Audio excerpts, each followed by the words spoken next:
خبر شامل کرتے ہیں بلوچستان کے شہر خاران سے ہمارے گدروشیہ پوائنٹ کے نمائندہ سلمان بلوچ سے۔ خاران میں جشن عید میلاد النبی صلی اللہ علیہ وآلہ وسلم کی مناسبت سے یوم ولادت محمد مصطفیٰ صلی اللہ علیہ وآلہ وسلم انتہائی عقیدت و احترام اور مذہبی جوش و جذبے سے منائی گئی۔ عظیم الشان مرکزی جلوس مفتی اعظم بلوچستان علامہ مولانا حبیب احمد نقشبندی کی سربراہی میں امام اعظم مسجد سے برآمد ہوا، جو مختلف شاہراہوں سے ہوتے ہوئے شہید نواب اکبر خان بگٹی اسٹیڈیم میں بڑا جلسہ منعقد ہوا۔ جلسے میں متحدہ خاران پینل کے سربراہ حاجی پرویز رند، اسسٹنٹ کمشنر خاران امتیاز محفوظ، سادات کرام، علماء اہل سنت اور عاشقان رسول نے ہزاروں کی تعداد میں شرکت کی۔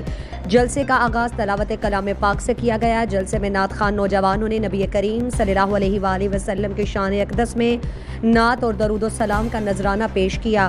جلسے سے ممتاز عالم دین مولانا حبیب احمد نقشبندی، مولوی نعمت اللہ حبیبی، مولوی محمد قاسم چشتی، حافظ راشد علی ریکی اور دیگر نے خطاب میں حضور پاک کی زندگی پر اور اسلام میں اخوت بھائی چارگی کی تلقین پر روشنی ڈالی۔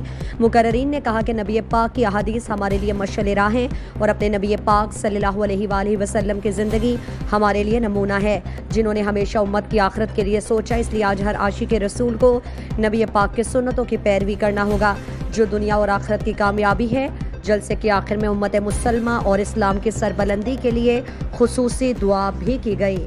مزید دلچسپ معلومات اور خبروں سے آگاہ ہونے کے لیے Gedrosia point Facebook page, Instagram, Twitter کو فالو اور یوٹیوب چینل کو سبسکرائب کریں۔